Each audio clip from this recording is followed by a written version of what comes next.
Memanfaatkan momen di bulan suci Ramadan dengan sebaik mungkin, Sumatera Express atau Sumex Group mengunjungi beberapa panti asuhan yang ada di Kota Palembang.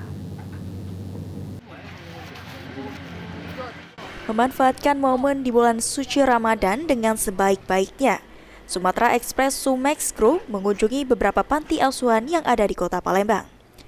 Sumex Group beserta jajaran yang meliputi komisaris, direktur, hingga general manager turut hadir memberikan bantuan sosial berupa bantuan sembako dan bantuan uang kepada anak-anak panti asuhan. Sebanyak 3 panti asuhan yang dikunjungi Sumex Group, diantaranya Panti Asuhan Qiyamul Lail, Panti Asuhan Al-Fatih, dan Panti Asuhan At-Taubah. Komisaris Sumex Group Nurma Helmi mengatakan, kegiatan kunjungan ke panti asuhan merupakan kegiatan rutin tiap tahunnya yang diadakan Sumex Group.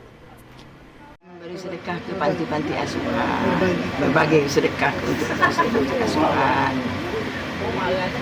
Ini program tahunan ya, Bu ya? Iya, program tahunan tiap tahun.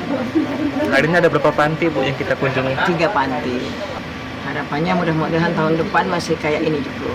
Ya. Masih ada rezeki, masih bisa berbagi dengan yang lain-lain. Ya. Itu harapan kita kan, kita doa dengan panti-panti asuhan ini supaya berlanjut dan semua posisinya baik.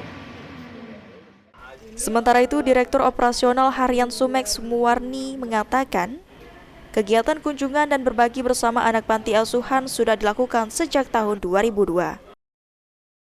Ini telah dilakukan sejak tahun 2002. Sejak tahun 2002, sejak masa Pak Suparno Pramono. Dan ini juga seharusnya ada Pak Muslimin dan Ibu Nurseri, kebetulan mereka ada kegiatan semua, sehingga salam dari Ibu Nurseri untuk dan Pak Muslimin untuk panti-panti asuhan yang tadi kita kunjungi. Dan maaf lahir batin, semoga hadiah dan ini bisa bermanfaat untuk anak-anak dan untuk para pengasuh panti asuhan. Dan kita berharap ini juga akan berlanjut sampai sepanjang masa Sumatera Express Group ada. Hafid Zainul, PAL TV.